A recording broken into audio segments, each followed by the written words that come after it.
Kita ang dahan-dahang pagtawid ng 87 taong gulang na babaeng yan sa isang kalsada sa barangay Santa Cruz sa Cebu City. Maya-maya, huminto siya malapit sa pedestrian lane.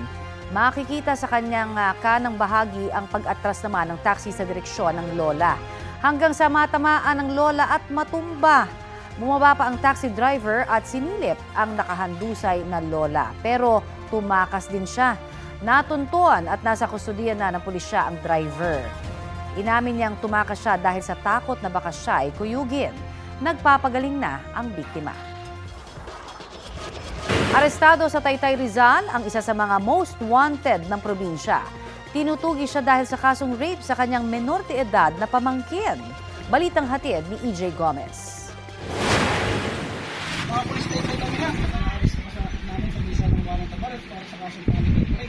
Sa bisa ng arrest warrant, nadakip ng mga pulis ang 28 anyos na lalaking ito dahil sa kasong panggagahasa sa menor de edad niyang pamangkin. Naaresto siya sa barangay San Juan, Taytay Rizal noong linggo. Ang akusado kabilang sa most wanted persons list ng Rizal Province. Ayon sa pulisya, noong Agosto 2021 naganap ang umano'y pangahalay sa mismong bahay ng nooy 11 anyos na biktima. Ang tiyuhin, tagabantay raw sa kanyang pamangkin. Mag-isa lang yung bata na iniwan nung that time ng kanyang mga magulang. Ang tito niya mismo ay pinagsamantalahan nga yung 11-year-old na pamangkin. Isang beses lang, then tama-tama pa bakasyon na sila sa probinsya itong mag-ama. At ngayon nagkaroon ng lakas ng loob yung anak na isumbong nga itong nangyari. Mariing itananggi ng akusado ang panggagahasa. Paliwanag niya, binantayan lang niya ang biktima kasama ang nakakabatang kapatid na 4 na taong gulang. Nandun po sa bahay, ma'am. Pero wala naman po nangyaring ganun. Nandun pa po yung isa kong pamangkin. Nagbabantay lang din sa kanila. Pero aniya, Siguro yung hipo po siguro meron po. Tapos siguro. Pero... habang nagbabantay ka po sa kanya, Sa custodial facility ng Taytay Municipal Police Station, kasalukuyan na kadetin ng akusado na naharap sa kasong qualified rape of a minor na walang piyansa. EJ Gomez, nagbabalita para sa GMA Integrated News. Ito ang GMA Regional TV News. Balita sa Visayas at Mindanao mula GMA Regional TV. Nauwi sa trahedya ang Christmas trip sana ng mga magkakaanak sa Mabini, Davao de Oro. Sara, ano nangyari sa kanila? Rafi, isa ang patay matapos sumalpok sa Center Island ang sinasakyan nilang pick-up. Yan at iba pang mainit na balita hatid ni Femari Dumabok ng GMA Regional TV. Ang masaya sanang selebrasyon para sa araw ng Pasko. Nauwi sa disgrasya para sa magkakaanak na naaksidente sa Mabini, Davao de Oro. Papunta sana sila sa Davao Oriental para maligo sa dagat. Nang bumangga ang sinasakyan nilang pick-up sa Center Island ng Tagnanan Highway. Ayon sa pulisya, 15 ang lahat ng sakay ng pick-up. Ang ilan nasa cargo bed nito sa likod. Coming from Mako, going to Davao Oriental, nawala ng control yung driver, pinangga niya yung Center Island. Tumilapon lahat ng tao dun sa may likod niya. Dead on the spot ang isa sa mga biktima.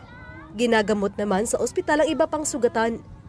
Hinihintay pa ng pulisya kung sasampahan ng mga biktima ng reklamo ang driver. Nakaanak din nila. Nakasubsob na sa isang bahay sa Barangay Langtad sa Naga, Cebu ang SUV na yan nang abutan ng mga otoridad. Bago tumama sa bahay, inararo ng SUV ang isang kasalubong na motorsiklo. Nasawi ang isang batang babaeng angkas sa motor. Kritikal naman ang kondisyon ng tatay habang sugatan ang nanay. Ayon sa mga otoridad, papunta sana ang mag-anak sa bayan ng San Fernando para mamasko sa kanilang kaanak. Umagaw raw ng lane ng SUV kaya nabangga ang mga biktima. Desidido ang pamilya ng mga biktima na magsampa ng kaso laban sa driver. File mi kaso ani ma'am. Kaning ko na kay akong anak ang responsible pa dito niya yung pares na ospital pa yun niya ang akong apo namatay. Humingi naman ng tawad ang driver ng SUV sa pamilya ng mga biktima at inaming nakatulog siya habang nagmamaniho. Inihahanda na ang isasampang reklamo sa sospek. Femari Dumabok ng GMA Regional TV, nagbabalita para sa GMA Integrated News. Sa Talisay, Cebu naman, patay sa engkwentro sa pulisya ang magkapatid na sospek sa patong-patong na krimen. Rumesponde raw ang pulisya sa isang sumbong dahil sa kaduda-dudang kilos ng magkapatid sa Barangay Camp 4. Hinala ng pulisya, naghihintay ng susunod na target nila ang hitman umanong si alias JR na sospek sa 3 murder, 4 na frustrated murder, pati na sa illegal na droga. Kasama niya ang nakababatang kapatid na naharap naman sa kasong homicide. Pagdating ng mga pulis sa lugar, agad umano silang pinaputukan ng 2 lalaki. Kaya napilitan umanong gumanti ang mga pulis. 6 na araw na lang bago ang total ban sa mga pogo sa bansa kung saan libo-libong manggagawang Pilipino ang nawalan po ng trabaho. At kaugnay niyan, makakausap natin si Bureau of Local Employment Director Patriwirawan Jr. ng Department of Labor and Employment. Magandang tanghali po sa inyo at welcome sa Balitang Hali. Magandang tanghali po, Ms. Connie, at sa inyo pong mga taga-subaybay. Kamusta po ang monitoring ng Labor Department sa mga Pilipino POGO workers na mawawalan po ng trabaho o nawalan na nga ng trabaho? May final number na po ba tayo?